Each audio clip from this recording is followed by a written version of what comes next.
আসসালামু আলাইকুম, welcome to my channel OG রান্নাঘর। ফিরে আসলাম নোয়াখালীর বিখ্যাত পান্তুয়া পিঠা নিয়ে। তাদের বিশেষ অতিথির ক্ষেত্রে এই আয়োজনটা করাই হয়ে থাকে, তো ভাবলাম এই রেসিপিটা আপনাদের সঙ্গে আমি আজকে শেয়ার করি। প্রথমে এখানে আমি ২টা ডিম নিয়েছি। এখন দিয়ে দিচ্ছি ২ টেবিল চামচের মতো চিনি। চিনিটা দেওয়া হয়ে গেলে দিয়ে দিচ্ছি পরিমাণ মতো লবণ। একটু ফেটিয়ে নিচ্ছি চিনিটা গলে যাওয়া পর্যন্ত। চিনিটা গলে গেলে দিয়ে দিচ্ছি মেজারমেন্ট কাপের ১ কাপ পরিমাণ ময়দা আর ১ কাপ পরিমাণ চালের গুঁড়া।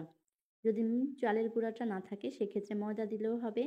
এখন অল্প, অল্প করে আমি দুধ দিয়ে তারপর ব্যাটারটা তৈরি করে নিচ্ছি। আর এটা কেকের ব্যাটার থেকেও পাতলা হবে। আর এই অবস্থায় আমি 1/2 চামচের মতো বেকিং পাউডার দিয়ে খুব ভালো মতো বিট করে নিচ্ছি, যাতে করে কোনো পরিমাণ দলা না থাকে।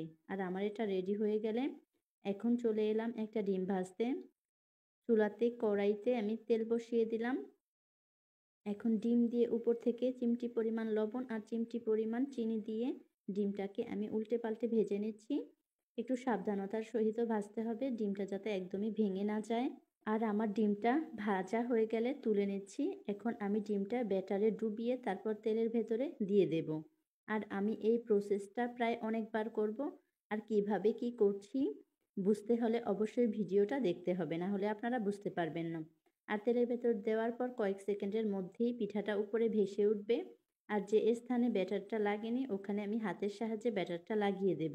আর পিঠাটা লাল করে ভাজা হয়ে গেলে আমি আবারও তুলে সোজাসুজি ব্যাটারে ডুবিয়ে নিচ্ছি। এরপর আবারও তেলের ভেতরে দিয়ে দেব। আর এভাবে আমি বেশ কয়েকবার করতে থাকবো যতক্ষণ পর্যন্ত আমি এটাকে তুলে দিতে পারবো।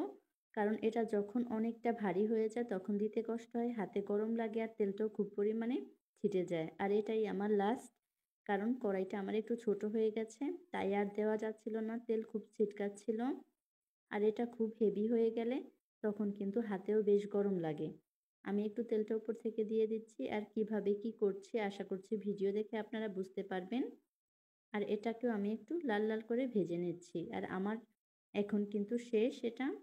আর কিছু ব্যাটার অবশিষ্ট ছিল, ওগুলোকে দিয়ে আমি আরেকটা পিঠা তৈরি করে নেব।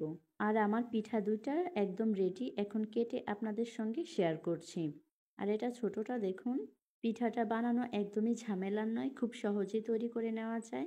বিশেষ করে অতিথি আপ্যায়নে যদি এরকম একটা সুন্দর পিঠা থাকে তাহলে তো আর কথাই নেই। এটা দেখতে যেরকম সুন্দর হয়েছে মাশাআল্লাহ, খেতেও কিন্তু অসাধারণ ছিল।